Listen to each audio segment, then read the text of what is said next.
नमस्कार, मैं रिया त्रिपाठी और आप देख रहे हैं सहारा हरियाणा के साथ साथ हरियाणा जागृति 24। जैसे जैसे आदमपुर उपचुनाव की तारीख नज़दीक आ रही है, वैसे वैसे जहां एक तरफ प्रत्याशियों ने अपनी जीत दर्ज करवाने को लेकर चुनाव प्रचार तेज कर दिया है, तो वहीं दूसरी तरफ प्रत्याशियों का एक दूसरे पर आरोप प्रत्यारोप का सिलसिला भी तेज हो गया है। आदमपुर उपचुनाव में कांग्रेस प्रत्याशी जयप्रकाश ने आज हल्के के गांव लाडली का दौरा किया, जहां गांव वालों ने उनका बाइक और ट्रैक्टर रैली के साथ जोरदार स्वागत किया। वहीं जेपी ने कुलदीप बिश्नोई को निशाने पर लेते हुए कहा कि जब विधायक और सांसद रहते हुए मैं अपने हल्के के काम करवा सकता हूं, तो कुलदीप बिश्नोई ने क्यों नहीं करवाए। उन्होंने उनको बाहरी प्रत्याशी बताए जाने पर कड़ी प्रतिक्रिया देते हुए कहा, अब मुझे कहते हैं बोला बाहर का मैं लंदन में हूँ, इतना का हरियाणा है।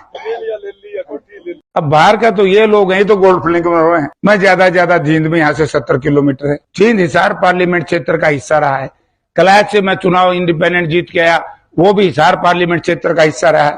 आदमी का नेतृत्व होता है जिसको लोग स्वीकार करे। मतलब कुलदीप बिश्नोई की धर्मपत्नी हांसी से लड़े तो बाहर की नहीं, उनका भाई पंचकुला से लड़े को बाहर का नहीं। जयप्रकाश यहाँ चुनाव लड़ रहे तो जयप्रकाश बाहर का। इस तरह की पॉलिसी क्यों, इस तरह का प्रचार क्यों? कुलदीप बिश्नोई ये कहे कि मैंने ये किया है, और मैं अब कहता हूं अंत में, मैं एमएलए था, वो भी एमएलए था, हम 5 साल एमएलए भी इकट्ठे रहे, 5 साल हम एमपी भी इकट्ठे रहे। एक दिन आकर के ये बताए दो कुलदीप बिश्नोई कि आदमपुर हल्के का कोई भी इशू जो असेंबली में हमें इख्तियार मिला है, और जो कुलदीप बिश्नोई आपके बीच में आकर के कह करके गया कि भाई मैं तो इसलिए बीजेपी का साथ दिया, इनकी सरकार है और मैं विकास कार्य कराऊंगा, पहले किसी ने रोका था। 2004 से लेकर के 2009 तक मैं भी एमपी था, कुलदीप बिश्नोई भी एमपी। जब मैं हिसार में यूनिवर्सिटी बना सकता हूँ, हिसार हांसी रोहतक रेलवे लाइन को हुड्डा साहब से जुड़वा सकता हूँ, हिसार में 2 एक्सप्रेस हाईवे बनवा सकता हूँ, हिसार शहर को काउंटर मैग्नेट टाउन बनवा सकता हूँ जिसका सारा खर्चा भारत सरकार देती। बरवाड़ा में हम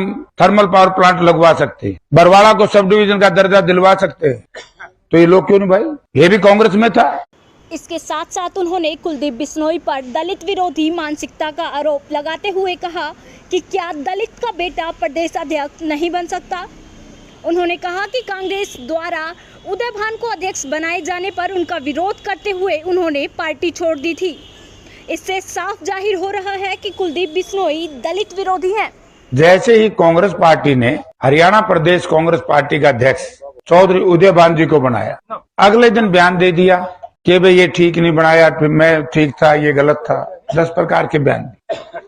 नाराज हो गई पार्टी ने कहा कि दलित समाज टोटल 20-22%। अब 22% समाज की अनदेखी करना किसी भी पार्टी के बस की बात है। उदय भान एक बहुत विद्वान है, आज का पॉलिटिशियन ने 1987 में एमएलए बन गया था, उस वक्त में एमपी बना। इनके पिताजी पॉलिटिक्स में थे, इनके दादाजी जैसे ही भारत आजाद हुआ 1952 में म्युनिसिपल कमेटी होटल के चेयरमैन बने, और कुछ भी ना बने। मैं एक बात पूछना चाहता हूँ, आप पूछना, विशेष तौर से मैं मेरे दलित समाज के भाइयों से कहना चाहूँ, क्या दलित के घर में पैदा होकर के, साधारण घर में पैदा होकर के राजनीति करना पाप है? या अच्छे परिवारों में नकम्मे नालायक पैदा हो जाएं, उनको जनता झेले, वो को अच्छी बात है? मैं कहता हूं कि जो गरीब के घर में पैदा होगा, साधारण घर में पैदा होगा, वो आपकी सेवा करे। या तो कुलदीप बिश्नोई ये बताए, भारतीय जनता पार्टी ये बताए कि उसके उम्मीदवार ने दलित समाज का विरोध क्यों किया। अगर दलित समाज का विरोध किया तो मैं दलित समाज के भाइयों से कहना चाहूंगा कि बीजेपी का कोई कार्यकर्ता आपके गाँव में आए, उनको ये कहे कि जब आपकी पार्टी के उम्मीदवारों ने